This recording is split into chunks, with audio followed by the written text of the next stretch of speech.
Ian, dito yung mga classmate mo. O, sabay ko magpasa nung mga grades mo dito sa Office of Admission. Dito kami.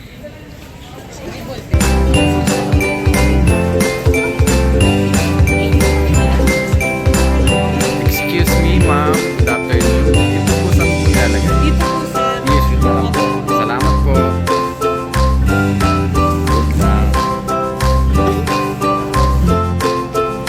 So, ayun na.